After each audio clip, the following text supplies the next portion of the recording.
My daughter turned 10 that morning. She wore her new, sparkly birthday dress, holding the balloons her little brother had given her. She can't move as fast as other kids because of her disability, but her smile was brighter than the candles on her cake. We were setting up her small backyard birthday party. Streamers, music, cupcakes, when Karen, our furious HOA president in her bright red jacket, marched across the lawn yelling, "You can't have a party without HOA permission. Shut this down now."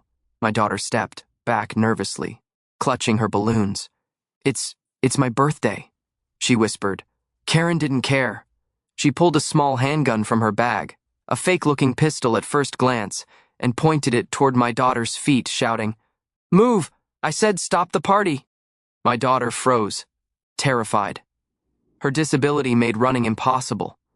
She couldn't escape. A loud crack echoed across the yard as Karen fired a warning shot into the ground inches from her shoes. Dirt scattered. Balloons shook. My daughter screamed. Karen smirked like she'd just taught a lesson. What she didn't know, the child she just shot at, was the police chief's daughter. My daughter turned 10 that morning. She wore her sparkly birthday dress, holding the balloons her little brother had given her.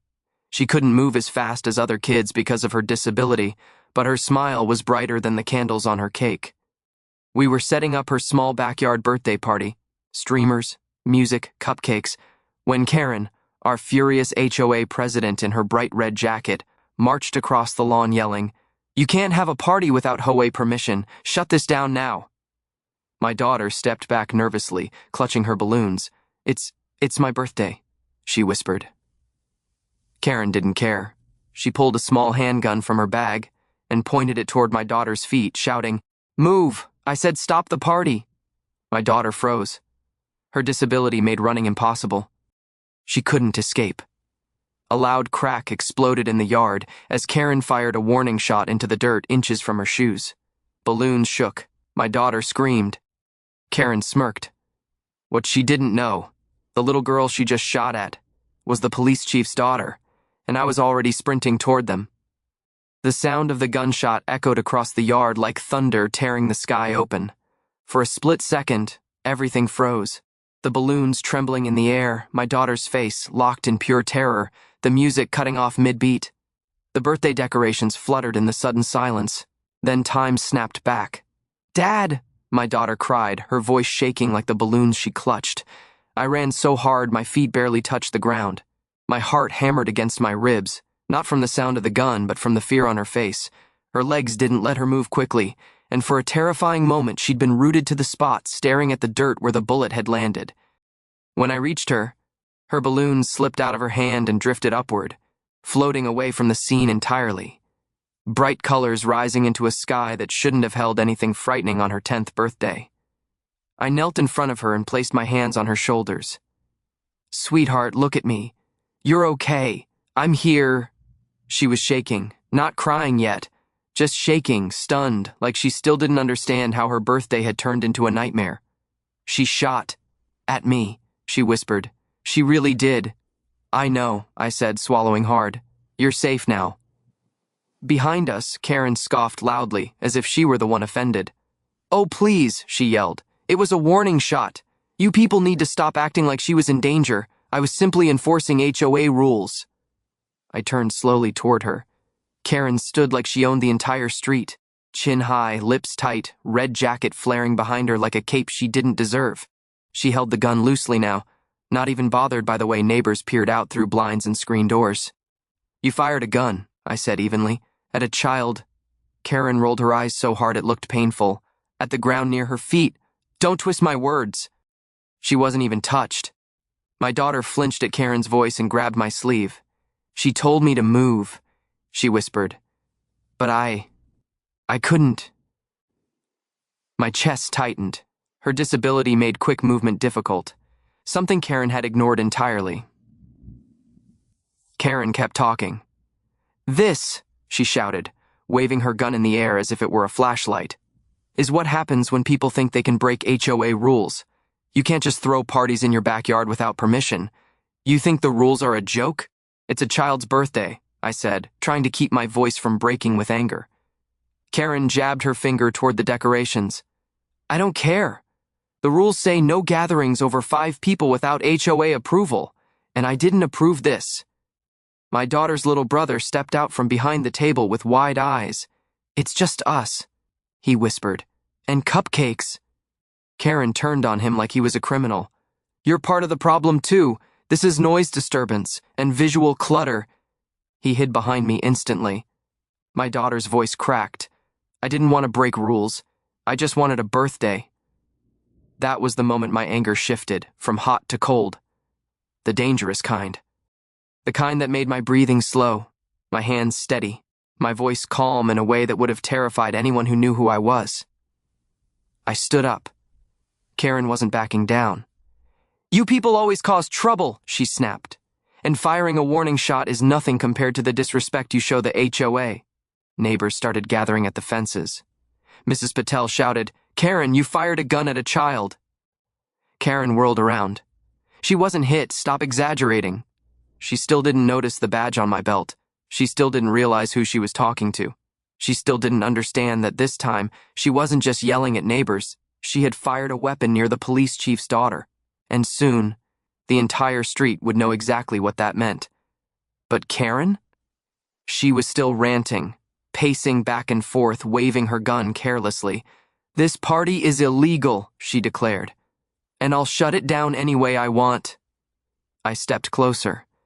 Karen, I said slowly, you made a very, very big mistake. She snorted. You won't do a thing. I'm the HOA president. I control what happens here. I stared at her. And I'm the police chief. Her jaw dropped, her face drained of color. Her hand shook around the gun. Suddenly, it wasn't loud anymore. It was silent. The kind of silence that only comes right before consequences crash down. And this was only the beginning. The gunshot still echoed in my ears as I reached my daughter. She was standing completely still, her hands shaking so badly the balloons slipped from her fingers and drifted up into the sky one by one. Her sparkly birthday dress fluttered in the breeze, glitter catching the sunlight, a painfully beautiful sight in a moment that was anything but. Her breath hitched as she tried to speak. Dad, she shot, right there. She pointed at the dirt. Her finger trembled uncontrollably. A small hole marked the exact spot where Karen's bullet had slammed into the ground. Loose dirt and torn grass still lay scattered around it. I crouched down to her level and gently cupped her face with my hands. It's okay. Daddy's here, I whispered. You're safe. Her lower lip quivered. I couldn't move, she whispered. I wanted to, but I couldn't. I know, I said softly, pulling her close. You didn't need to move. You weren't supposed to be shot at. None of this is your fault. Behind us, Karen let out an exaggerated groan like she was the victim of something. Oh, for heaven's sake, she barked. It was just a warning shot. Why is everyone acting like I tried to hurt her? I stood up slowly. Karen was standing with her arms crossed and her gun dangling loosely in her hand, as if she'd done something heroic. You fired a gun at a child, I said quietly. My voice was calm, too calm. That was the part she should have feared. Karen scoffed, rolling her eyes so hard it looked like they might fall out. Oh, please, I shot at the ground. The bullet never touched her. What's the big deal? My daughter flinched at Karen's voice, the fear still clinging to her like a shadow. Mrs. Patel walked into the yard, her face pale. Karen, did you just fire a gun at a 10-year-old? She whispered, horrified. Karen whirled around. I didn't shoot at her. I shot near her. It's different. She wasn't even in danger. That's not different, Mrs. Patel snapped. Neighbors began stepping out of their homes, some with wide eyes, some recording on their phones, others marching over with the same protective anger I felt. Karen waved her gun in the air like she was leading a parade. This party is illegal, she shouted. No gatherings without HOA approval. No noise. No decorations. No balloons starting that high, someone muttered. It's a kid's birthday, not a concert. But Karen wasn't listening. She pointed her gun straight at the sky, her voice rising higher and higher. I have told you people over and over, rules matter. They matter more than feelings, more than birthdays, more than anything. My daughter, still pressed against my leg, whispered, Dad, she's still holding the gun. I put my hand on her shoulder. She won't hurt you. Karen heard that and laughed. Hurt her? She's the one who wouldn't listen. I told her to move, and she just stood there. She can't move fast. I said tightly. She has a disability. Karen waved this off like it was irrelevant. That's not my problem. If she can't listen, she shouldn't be outside. The entire neighborhood gasped. Mrs. Patel stepped forward. Karen, you can't talk about a child like that. Karen snapped back immediately. She's breaking rules. All of you are. Noise rules, party rules, decoration rules. And when you break rules, you face consequences. My daughter whispered. I didn't want to break anything. I just wanted a birthday. That small sentence hit the crowd harder than the gunshot. A few neighbors looked like they wanted to cry. A few looked like they wanted to scream. All of them looked like they were finally done with Karen's nonsense. Karen pointed at the scattered cupcakes on the table. This party is an eyesore. You people always think you're special. Always think you're above the rules. She turned to the neighbors now watching her with disgust. What? Why are you all looking at me like that? I'm right. I'm always right. I make this neighborhood perfect. And you... She jabbed the gun toward me. Need to shut this down and apologize right now. I stepped forward. You just shot at my daughter, I said. Karen smirked. Yeah? And what are you gonna do? Cry to the HOA board? Give me a stern talking to? I stared at her. I don't answer to the HOA. She snorted. Oh, right. You're one of those parents who think they're above authority. Guess what? You're not, the neighbors murmured. My daughter squeezed my hand tightly. Dad, please, she whispered. Karen raised her chin triumphantly. I'm in charge here. I'm the HOA president. You can't tell me what to do. I took one slow step toward her. Karen, I said softly, you made a very, very serious mistake today. She laughed again. You won't do anything. You don't have the power. I reached into my jacket. Karen stopped smiling. What are you doing? She asked, confused. I pulled out my badge. The gold glinted under the sunlight. Karen's face drained of color instantly. Wait, you're not... I'm the police chief, I said. Karen stepped backward like she'd been physically shoved. No, I didn't know. I didn't know she was your daughter. If I'd known... I cut her off. You shouldn't need to know who she belongs to. The neighbors nodded in agreement. Karen's breathing sped up. She looked around in a panic. At the crowd. At my daughter. At the gun in her hand. She whispered, terrified. I didn't think it would come to this. She had no idea this was just the beginning. The yard was filled with a heavy, buzzing silence, the kind that comes right before a storm breaks. Except this time, the storm wasn't in the sky. It was in the middle of my daughter's birthday party. The second Karen finished shouting, neighbors began stepping out of their homes. Curtains opened. Doors creaked. Feet shuffled across porches. Within moments, almost the entire street stood around the edges of my yard. Some were confused, some angry, some scared. But every single one of them had heard the gunshot. Mrs. Bennett, always the first to grab her phone, held it up high. I recorded the gunshot, she said loudly, her voice steady. The whole thing. Karen whipped her head toward her. Oh, stop it, Bennett. You always record everything. This is nothing. I had every right to stop them. This party is illegal. A man near the fence muttered. It's a kid's birthday, Karen. Karen spun around like a tornado. The rules say no parties without permission. She punctuated each word by pointing at the cupcakes, the streamers, the balloon arch, as if pointing made her argument stronger. But it didn't. Because at that moment, my daughter's soft cry cut through the noise. She hid behind me, her small hands gripping my shirt. Her voice cracked. I didn't mean to make trouble. I just wanted a birthday. Her disability made her posture stiff when she was scared. She bent slightly, leaning on me for balance. Her sparkly dress shook with her trembling. The sight broke several neighbors' hearts instantly. That's enough, I said sharply. But Karen wasn't done. No, it's not enough, she snapped. She's not even supposed to be playing outside. She can't move properly. It's unsafe. I was protecting her. The crowd gasped. You could hear it, a ripple of shock and disgust. Mrs. Patel stepped right up, her voice shaking with rage. You shot at her. You shot her. Karen flailed her hands. It was a warning shot, a little one. I didn't hit anyone. She wasn't even close. You fired a gun near a disabled child, I said. Karen opened her mouth, shut it, then opened it again. I didn't know she had a disability. You don't need to know, I replied. You just don't threaten children. Karen's voice cracked under the pressure. This is all a misunderstanding. You're twisting this. I'm the HOA president. I was doing my job. Your job is not firing guns, Mr. Reyes growled. The tension thickened. Phones were lifted everywhere, recording. Eyes glared. Whispers spread through the crowd like wildfire. It's her kid's birthday. She went too far this time. She actually shot near her feet. What is wrong with Karen? She always thinks she can do anything. Karen threw up her hands. Oh, please, I missed. She's fine. You're all overreacting. My daughter sobbed quietly. Her little brother wrapped his arms around her waist, trying to comfort her. Karen, Mrs. Bennett snapped, you fired the gun in that direction. She pointed to the dirt. Next time, your warning could hit someone. Karen's face twisted into something ugly, fear mixed with anger and denial. I was helping, she yelled desperately. You people never appreciate how hard I work to keep this place perfect. Discipline is important. It means not pointing a gun at a child, Mrs. Patel repeated firmly. The neighbors murmured in agreement.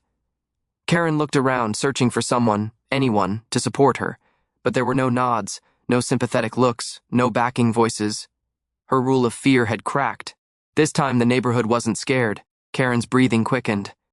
Her eyes darted between the phones recording her, the decorations, the bullet hole, and the tears running down my daughter's face.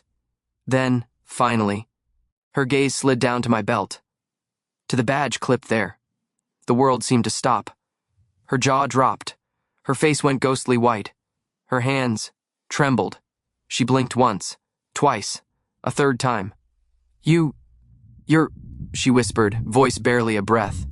The neighbors all knew what she had just realized. I didn't speak. I didn't need to. My daughter's sobs filled the silence. Karen stumbled backward. Her gun arm drooped toward the ground. Her mouth opened, but no words came out, just a strangled sound of disbelief. She shook her head slowly, like she was trying to wake up from a nightmare. You're not just some neighbor, she stammered. The badge glinted in the sunlight. Karen's face contorted with realization. The painful kind, the kind that sinks into your bones. You're with the police. I looked her straight in the eyes. I'm the police chief. A gasp rolled through the neighborhood like a wave. Karen staggered back another step. No, she whispered. I didn't know. I didn't think. I didn't mean. But it was too late. Every neighbor saw. My daughter heard. And Karen felt it. Her power was gone. The street she once controlled now stood against her. Phones still recording, eyes still watching. Her voice broke completely. I didn't know she was your daughter. You shouldn't need to know, I said, voice low and steady. Karen stared at me, her lips trembling, and the sirens, faint but growing louder, drifted toward us from down the street. Karen's knees seemed to wobble. Her face twisted in fear. She whispered, This can't be happening. Oh, but it was. Karen stared at the badge like it was something poisonous. Her mouth hung open, but no words came out, only short, broken breaths. The red jacket she always wore like armor suddenly looked too big for her, too bright, too loud. Her eyes moved from the badge, to my face, to my daughter still clinging to my leg, and back again. She swallowed hard. You're with the police? She whispered, voice barely there. I'm the police chief, I said calmly. The words hit her like a physical blow. Her body jerked back. Her hand, still holding the gun, dropped straight to her side. She didn't even realize she was still clutching it. A few neighbors gasped. Karen, put the gun down, someone whispered urgently. But Karen didn't react. She was frozen in shock. Her voice cracked as she tried to speak. I didn't know, she stammered. I didn't know she was your daughter. If I had known, that shouldn't matter, I said sharply. You fired a gun at a child. Karen shook her head so fast her hair whipped across her face. I didn't mean it. It wasn't an attack. It was just... Her voice rose desperately. Just a warning shot. I was enforcing rules, keeping order. It was tiny, harmless. Mrs. Bennett shouted. You could have killed her.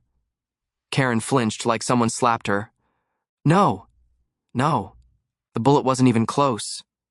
It hit the ground inches from her feet, I said. But she wasn't hit, Karen insisted. She's fine. Look at her. She's not hurt.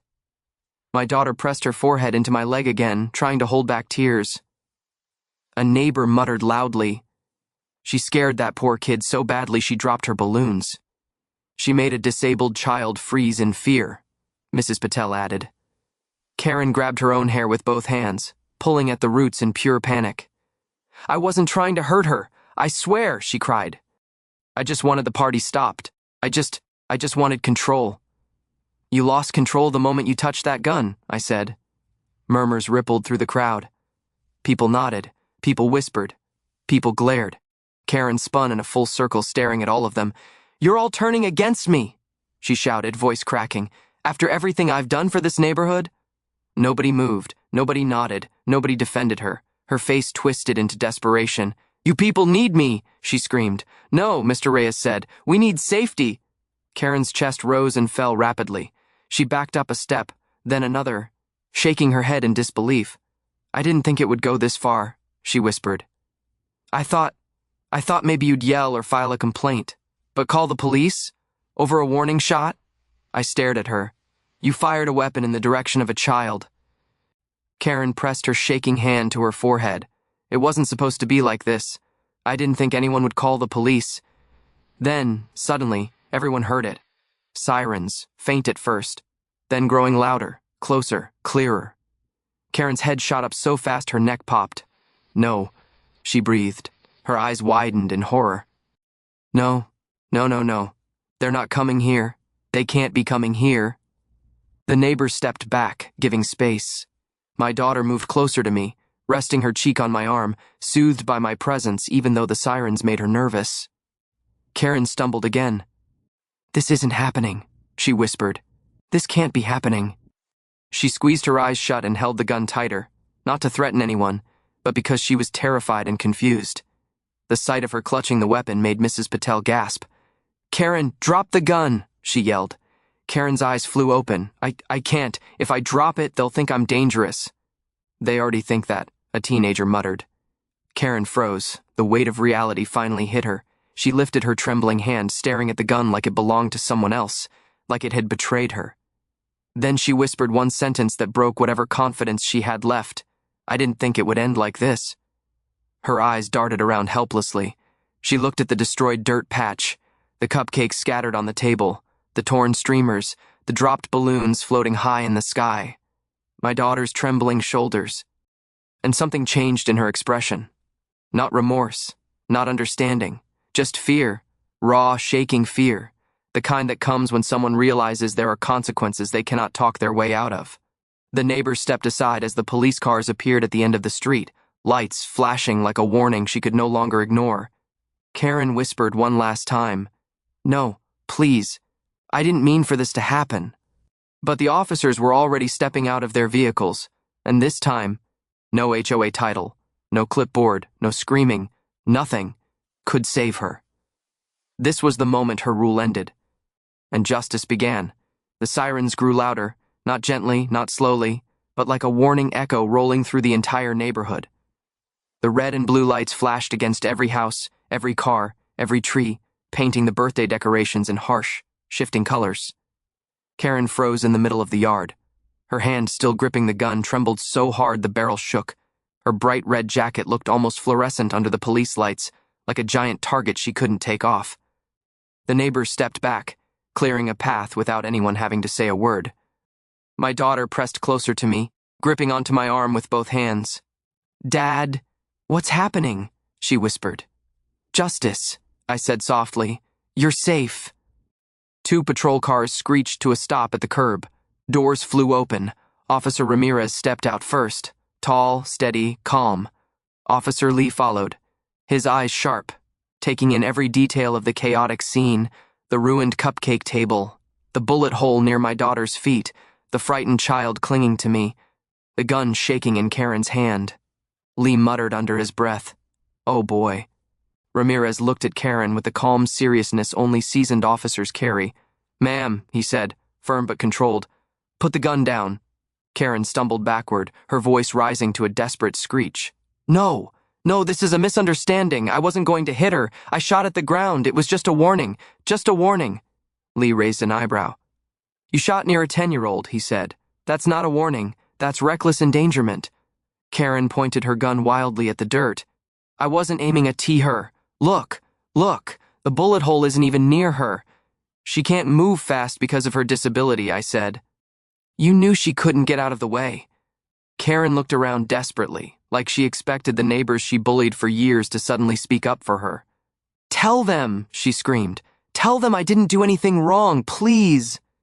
But the block was silent. Phones stayed raised. Eyes stayed on her. Faces stayed hard. Not one person defended her. Not one. Mrs. Patel folded her arms. You fired a gun at a child's birthday party. What do you think we're going to say? Karen's breathing grew jagged. I was enforcing HOA policies, she shouted. I have rights. I have authority. Officer Ramirez stepped closer. An HOA position doesn't give you any right to use a firearm. Ever. Karen frantically shook her head. I didn't hit anyone. She's fine. She's not even scratched. Lee's voice turned ice cold. That's because you missed. Karen pointed a trembling finger at me. This is his fault. He should have gotten permission. He disrespected the HOA. He made me do it. I didn't move, didn't flinch, didn't react. Ramirez stepped between us. Ma'am, I'm going to ask you one more time. Put the gun down. Karen looked at the gun as if she had forgotten she was holding it. She blinked rapidly, confusion flooding her face. I can't, she whispered. If I drop it, you'll think I'm dangerous. Lee replied. We already think that, Karen gasped, offended and terrified at the same time. No, you don't understand, she cried. I was keeping order. The rules, they matter. They matter more than you know. If people break them, everything falls apart. I had to. Ramirez slowly held out his hand. Put the gun down. Karen's lips trembled. Her eyes darted to the birthday table. The balloons, the frightened children, my daughter's trembling hands, the bullet hole, the crowd, my badge. Then back to the officers. Her voice crumbled. This wasn't supposed to happen. A tear slipped down her cheek. I didn't think it would go this far, but no one spoke, no one moved, no one comforted her. The silence told her everything. Finally, with a small, choked sound, Karen lowered her hand and placed the gun on the ground. Ramirez and Lee moved instantly, swift, professional, controlled, securing the weapon and gently taking Karen's arms. She didn't resist. She couldn't. Her strength had drained out completely. As they began guiding her toward the patrol car, Karen's voice broke. No, wait, you can't arrest me. I'm the HOA president. I run this neighborhood. I make the rules. Ramirez shook his head. Not tonight. Karen's eyes darted wildly across the crowd. Please, someone defend me. Please, I did all of this for you, for all of you. But the neighbors only stared, silent, unforgiving, done. Mrs. Bennett whispered, You never did it for us. As Karen reached the patrol car, she twisted around one last time, face contorted in disbelief. I didn't think it would end like this. The officers placed her inside. The door shut with a heavy thunk. The lights flashed. The sirens rose once more. Then the patrol cars rolled away. The entire neighborhood exhaled. The danger was gone. The fear was gone. Karen's reign of terror was gone. My daughter tugged my sleeve gently. Dad, is she gone? She whispered. Yes, I said softly. She won't hurt you again. And for the first time that day, she finally breathed without fear. The patrol cars disappeared down the street, their sirens fading into the distance until they became nothing more than a distant hum. The red and blue lights flickered one last time against the houses before turning the corner and vanishing entirely. And just like that, the world went quiet again. Not the heavy, suffocating quiet Karen brought, but a peaceful, gentle quiet, the kind that belongs on a child's birthday. I turned to my daughter. Her small hands were still gripping my sleeve. Her fingers curled tight like she wasn't quite sure the danger was truly gone. Tears clung to her eyelashes, and her sparkly dress was wrinkled from all the shaking she'd done. I bent down and picked her up slowly. She wrapped her arms around my neck and buried her face into my shoulder. Her voice was a trembling whisper. Dad, did I ruin my birthday? I held her tighter, my hand resting protectively on the back of her head. "No, sweetheart. None of this was your fault." She didn't respond right away. She just hugged me, pressing her cheek to my collarbone as if trying to melt into the safest place she knew. My wife rushed over, her face pale but filled with relief. She cupped our daughter's face gently and kissed her forehead. "You're safe now," she whispered. "You're safe, baby. Nothing else matters." Our daughter blinked up at her. I didn't want to make trouble. I just wanted to celebrate." My wife hugged her again, smoothing her hair. "You deserve the best birthday, and we're going to give it to you." Her little brother, who had been hiding behind the cupcake table earlier, came running over holding one small cupcake with a single candle stuck in the middle. The frosting was smudged. He'd probably held it too tight, but he was smiling. He whispered shyly, "We can still celebrate, if you want, for the first time since the gunshot." She smiled, a small, fragile smile, but real. We moved inside the house, where everything felt warm and safe. The soft lights glowed against the walls. The fear outside didn't follow us in. I set her gently on the couch. She sat quietly, looking around as if she was still checking whether it was okay to relax. My wife dimmed the lights. Her brother stood proudly holding the cupcake in both hands. I knelt in front of her. "Ready?" I asked softly. She nodded. We lit the candle. The tiny flame flickered, warm and hopeful. She closed her eyes. I don't know what she wished for. Maybe peace. Maybe happiness. Maybe just a birthday where no one pointed a gun at her. But whatever it was, she deserved it. She blew out the candle, and everyone clapped softly, not loud, not overwhelming, just enough to make her feel celebrated, not frightened. A gentle knock sounded at the door. My wife opened it cautiously. Neighbors stood outside, not in chaos like earlier, but calm and caring. They held out small gifts, warm dishes covered in foil, cards with bright drawings, even balloons they'd grabbed from their own homes. "We're so glad she's safe," Mrs. Bennett said softly. "She's a brave little girl." "We wanted to bring something to show we care," another neighbor added. One neighbor quietly tied a fresh balloon to our porch hook, a soft pink one with little stars on it. Not a single person mentioned Karen. Not a single person talked about the gunshot. Everyone spoke gently, keeping their voices soft for my daughter. We thanked them all. They left the gifts near the doorway, offering warm smiles before stepping away to give us privacy. Inside, my daughter leaned against me on the couch, her head resting on my chest. Her breathing was quieter now, slower, steady, no longer trembling. Outside, the last bit of sunlight stretched across the sky in soft gold, warming the backyard that had been filled with fear just an hour earlier. Now, it just looked like a yard again, a place where birthdays should happen, where children should laugh, where families should feel safe. My daughter whispered, "Dad, are you going to stop her from coming back?" I kissed the top of her head. "She won't hurt you again, I promised. I'll make sure of it." She nodded, closing her eyes. Her little brother curled beside her. My wife sat on her other side, stroking her hair gently. We stayed like that, wrapped together, a family holding each other closer than ever. Minutes passed, then an hour, then more.